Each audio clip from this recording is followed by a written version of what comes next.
பெண்கள், பெண் குழந்தைகள், ஆண் குழந்தைகள் பாதுகாப்பு நம் ஆட்சியில் நம்பர் 1 இருக்கும். சட்டம் ஒழுங்கு ரொம்ப ரொம்ப ஸ்ட்ரிக்டா இருக்கும். அரசு பள்ளிக்கூடங்களும் கல்லூரிகளும் முதல் தரமா இருக்கும். கவர்மெண்ட் ஸ்கூல், காலேஜ் சிலபஸே போட்டி தேர்வுகளை ஈஸியா சந்திக்கிற வகையில் அந்த ஸ்டாண்டர்டுக்கு ஏத்த மாதிரி அமைக்கப்படும்.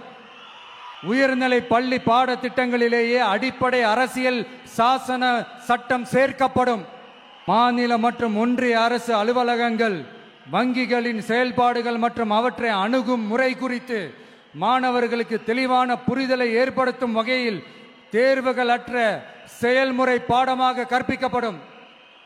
இந்தியா முழுக்க உள்ள ஒன்றிய அரசு சார்ந்த கல்வி நிலையங்கள் மற்றும் அதன் சேர்க்கை அட்மிஷன் குறித்து புரிதலும் தெளிவும் மாணவர்களுக்கு உருவாக்கப்படும். அனைத்து அரசு பள்ளிகளிலும் பெண் குழந்தைகளுக்கு சுத்தமான, சுகாதாரமான மற்றும் தரமான கதவுகள் பொருத்தப்பட்ட ரெஸ்ட் ரூம்கள் அமைப்பது உறுதி செய்யப்படும்.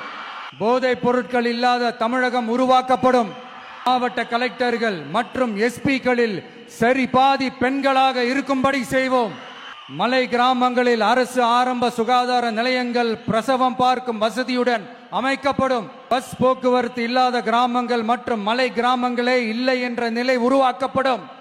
ஏற்கனவே அமைப்பு சாரா தொழிலாளர்கள் அமைப்பு இருந்தாலும் ஆட்டோ, டாக்ஸி மற்றும் லாரி டிரைவர்களுக்கென அவர்களின் நலன்களுக்காகவும் குடும்ப நலன்களுக்காகவும் தனியாக நல வாரியம் அமைக்கப்படும். தென் தமிழகம் உட்பட தமிழகத்தின் தேவையான பகுதிகளில் தொழிற்சாலைகள் அமைக்கவும் தொழில் வளம் பெருக்கவும் தனி கவனம் செலுத்தப்படும்.